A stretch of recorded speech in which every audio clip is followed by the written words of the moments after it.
I'd be so lost if you left me alone. You locked yourself in. Sang keluarga atas nama Ibu Marlina dengan Bapak Indra datang ke sebuah klinik bersalin di daerah Padang Bulan. Ibu Marlina dan Bapak Indra sudah menikah 3 tahun yang lalu dan dikaruniai 2 orang anak dengan proses persalinan normal. Anak pertama dan anak kedua berjenis kelamin perempuan. Ibu Marlina dan Bapak Indra sangat menginginkan kehadiran seorang anak laki-laki sebagai penerus marganya kelak. Namun, karena kondisinya saat ini, Ibu Marlina mengatakan tidak memungkinkan untuk hamil dulu. Setelah dikaji, ternyata Ibu Marlina menderita miom rahim. Rencananya Ibu Marlina akan menjalani operasi 2 bulan ke depan. Jadi, Ibu Marlina ingin menggunakan KB dahulu untuk mencegah kehamilan sampai 3 tahun ke depan. Apakah alat kontrasepsi yang dianjurkan perawat kepada Ibu Marlina dan Bapak Indra? Selamat siang, Sister. Selamat siang Pak, selamat siang Ibu. Mari silakan masuk, silakan duduk.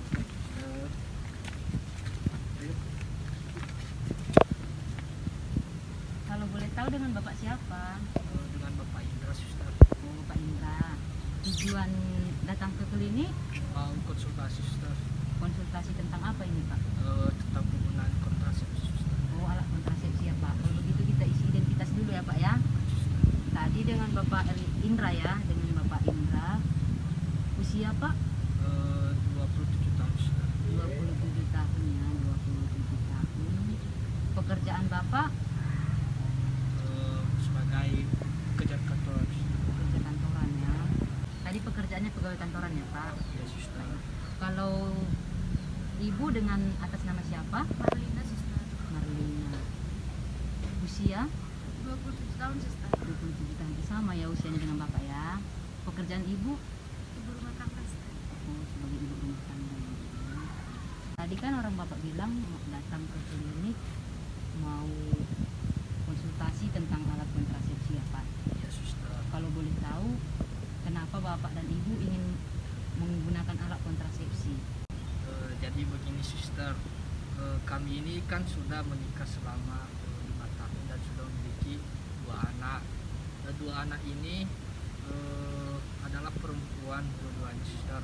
Jadi kami ini ingin mempunyai seorang anak laki-laki, di mana anak laki-laki ini akan jadi penerus marga buat kami. Tapi istri saya mengalami ada sedikit penyakit di dalam rahimnya, Sister. Yang mana kemarin kami kan sudah melakukan pemeriksaan kepada dokter. Ternyata istri saya ini mengidap penyakit miom rahim. Untuk lebih jelasnya kan, Sister, akan baiknya istri saya yang menjelaskan. Oh, tidak apa-apa Pak. Mari. Begini, Sister. Kami kan sudah memiliki 2 anak, tapi kami ingin memiliki anak satu lagi, laki-laki. Namun, saya ada penyakit di rahim saya, yaitu miom rahim. Tidak terlalu besar, masih kecil, tapi mungkin jika saya Paksakan untuk hamil ada risiko tinggi. Itu maksud orang Ibu? iya, Sister. Jadi saya dan suami saya ingin menunda kehamilan saya 3 tahun ke depan supaya saya operasi penyakit saya dulu, baru saya mau memiliki. Begitulah, Sister, tujuan kami ke sini ingin konsultasi KB apa yang cocok untuk saya pakai dengan penyakit saya yang sekarang. Oh, jadi rencananya ini datang konsultasi, mau konsultasi tentang KB yang mau digunakan untuk menunda kehamilan yang 3 tahun ke depannya tadi itu. Oh, baik. Memang seperti yang Ibu katakan tadi, Ibu kan menderita miom rahim. Memang ini kemungkinan memiliki resiko tinggi, biarpun masih kecil sebenarnya, tapi memang resikonya tinggi kalau Ibu paksakan untuk hamil lagi seperti itu. Nah, karena resikonya itu salah satunya nanti miom itu kalau dia membesar, dia akan mendorong janin yang ada di dalam kandungan ibu sendiri sehingga janin itu tidak dapat menempel pada dinding rahim. Nah, miom ini juga kalau dipaksakan untuk hamil bisa menghalangi saluran janin. Pertumbuhan janin ibu juga akan terganggu karena kan dia nanti membesar menekan janin, nanti janinnya akan kekurangan makanan dan oksigen. Jadi tindakan operasinya tadi 2 bulan lagi ya Bu ya, rencananya di rumah sakit mana dilakukan operasi Bu? Kami berniat untuk melakukan operasinya di rumah sakit. Jadi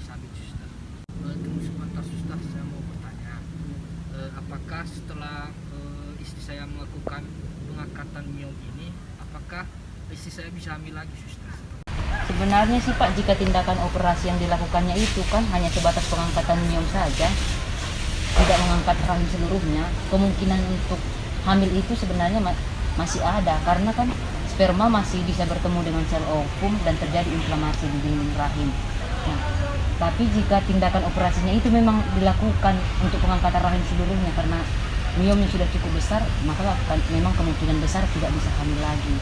Maka saya sarankan pada baiknya setelah nanti ibu melakukan operasi, ibu konsultasi dulu ke dokter kandungan untuk menanyakan halnya lebih lanjut. Tapi tidak apa-apa sekarang kita konsultasi tentang alat kontrasepsinya dulu ya. Karena kan tadi seperti penjelasan ibu bahwa miomnya masih kecil, berarti kemungkinan besar masih ada kesempatan ibu hamil seperti itu.